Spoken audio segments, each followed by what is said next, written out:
Hello' দোস্ত, আজি আমি আলোচনা কৰিম পূৰণ অংকৰ ওপৰত আৰু পূৰণ কেনেকৈ কৰা হয়। প্ৰথম কথা হ'ল পূৰণ কৰোঁতে আমি বহুত এটা শাৰীত পূৰণ হ'ব পাৰে, কেতিয়া দুটা শাৰীত হ'ব পাৰে, তিনিটা শাৰীত হ'ব পাৰে, চাৰিটা শাৰীত, বহুত এনেকৈ লাহে লাহে বাঢ়ি গৈ থাকে।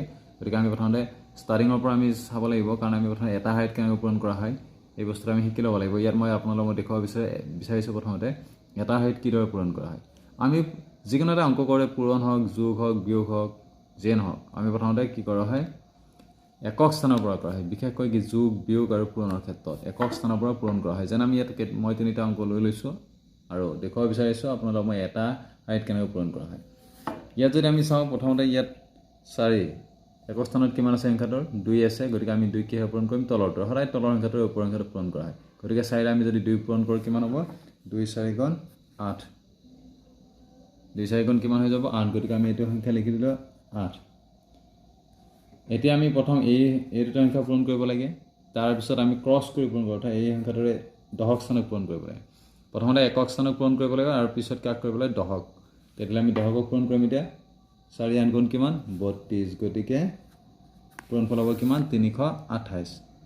সদায় পূৰণ কৰোঁতে আমি মনত ৰাখিব লাগে যে সদায় প্ৰথমে একক স্থানৰ সংখ্যাটো পূৰণ কৰিব লাগে, তাৰপিছত দশক স্থানৰ সংখ্যাটো, তাৰপিছত যদি আৰু থাকে শতক, এনেকুৱাকৈ যাই থাকিব। ঠিক তেনেকৈ আমি নেক্সট অংকটো আহিছোঁ। এতিয়া নেক্সট অংকটো দেখিছোঁ যে আমি কি 8ৰে কাৰ ঘৰ পূৰণ হৈ আছে, 2। গতিকে আমি 8ৰে 2 পূৰণ কৰিম। 8 2 গুণ 16 হয়, কিমান হ'ব এইটো 16। আমি প্ৰথম অৱস্থাত পূৰণফল আমি যদি এটাতকৈ বেছি সংখ্যা পাওঁ, তেতিয়াহ'লে আমি সদায় এটা সংখ্যা ব্যৱহাৰ কৰিব লাগে, অৰ্থাৎ কোন সংখ্যাটো ব্যৱহাৰ কৰিবলৈ সদায় সৌ হাতৰ সংখ্যাটো পাতিব লাগে।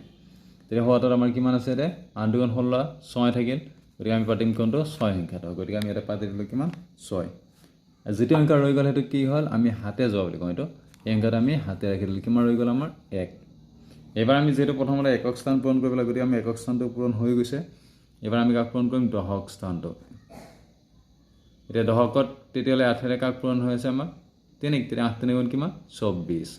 এই 24 হ'ল, হাতে 1 গৈছিল আমাৰ, তেতিয়া 24 যিমান এতিয়া নতুনকৈ পূৰণ কৰি যিমান পাইছোঁ তালৈ হাতে যোৱা সংখ্যা কি কৰিব লাগে, যোগ কৰিব লাগে। কৰিলে কিমান হ'ব আমাৰ এইটো 25।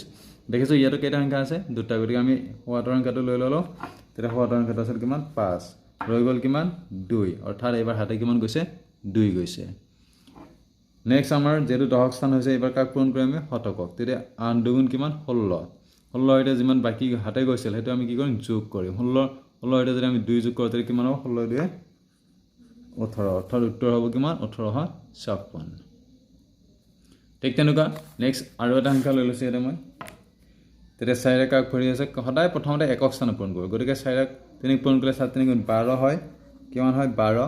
মই আগতে কৈছোঁ যে আমি প্ৰথমবাৰ কেতিয়াও এটাতকৈ বেছি সংখ্যা ব্যৱহাৰ কৰিব নোৱাৰোঁ। গতিকে আমি সৌ হাতৰ সংখ্যাটো লৈ লওঁ কিমান 2। গতিকে ইয়াত বহিব 2, ৰৈ গ'ল কিমান 1, অৰ্থাৎ 1 আমাৰ কি হৈছে, হাতে গৈছে। নেক্সট আমি দশকৰ সংখ্যাটো পূৰণ কৰিম। এতিয়া 4ৰে 5ক পূৰণ কৰিলে কিমান 4 5 গুণ 20। 20ৰ সৈতে হাতে যোৱা একটা কি কৰিম, যোগ কৰিম। যোগ কৰিলে কিমান হ'ব, এইটো 21। দেখিলোঁ ইয়াতো দুটা সংখ্যা আছে, গতিকে ইয়াত আমি কোনটো লৈ ল'ম, সৌ হাতৰটো, কিমান 1। গতিকে ইয়াত বহিব কিমান 1, ৰৈ গ'ল কিমান 2, অৰ্থাৎ 2 আমাৰ ৰৈ যোৱাটো কি বুলি কয়, এইটো হাতে যোৱা বুলি কয়। এইটো হাতে ৰাখি দিলোঁ। এইবাৰ আমি শতকৰ সংখ্যাটো পূৰণ কৰিম। 4 8 গুণ যিমান আছে, 4ৰে 7ৰ সৈতে পূৰণ হৈ 4 7 গুণ কিমান 28। 28ৰ সৈতে হাতে ৰৈ যোৱা 2টো আমি কি কৰিম, যোগ কৰিম। তেতিয়া 28 2 কিমান হৈ গ'ল 30, অৰ্থাৎ 3000 কিমান 12। এনেকৈ আমি কি কৰিব পাৰোঁ, একক মানে এটা শাৰীত যিবিলাক পূৰণ কৰিবলৈ হেৰি হয়, সেইবিলাক আমি ইজিলি পূৰণ কৰিব পাৰোঁ। একেবাৰে সহজ।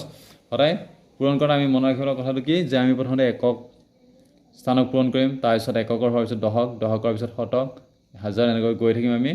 কিন্তু এটা কথা মন কৰিব লাগিব কি, যে যদি আমি পূৰণ ফল যদি আমি এটাতকৈ বেছি সংখ্যা পাওঁ, তেতিয়া আমি কেইটা সংখ্যা ব্যৱহাৰ কৰিব পাৰিম, মাত্ৰ এটা। অৰ্থাৎ সদায় সৌ হাতৰ সংখ্যাটো, অৰ্থাৎ একক স্থানৰ সংখ্যাটো আমি ব্যৱহাৰ কৰিম, আৰু বাকীখিনি আমি হাতে যোৱা বুলি থৈ লৈ ল'ম। আৰু এইখিনি নেক্সট পূৰণ ফলৰ সৈতে আমি কি কৰিব লাগিব, যোগ কৰিব লাগিব। নিশ্চয় আপোনালোকে মোৰ এই হেৰিটো নিশ্চয় আপোনালোকে বুজি পাইছে। আৰু যদি আপোনালোকে ভাল লাগে তেনেহ'লে নিশ্চয় লাইক কৰিব, শ্বেয়াৰ কৰিব। আৰু মোৰ ইয়াৰ পিছত এটা শাৰীৰ পিছত দুটা শাৰী কেনেকৈ পূৰণ কৰা হয়, তিনিটা শাৰী কেনেকৈ পূৰণ কৰা হয়, বা ইয়াৰ শ্বৰ্টকাট মেথড কি আছে, গোটেইখিনি আপোনালোকক মই লাহে লাহে দেখুৱাই গৈ থাকিম। গতিকে আপোনালোকে যিসকলে মোৰ ভিডিঅ'টো চাই আছে তেওঁলোকে নিশ্চয় পিছৰ ভিডিঅ'বোৰ চাই থাকিব। ঠিক আছে, থেংক ইউ ফৰ ৱাচিং my video'. Thank you and good day. Thank U.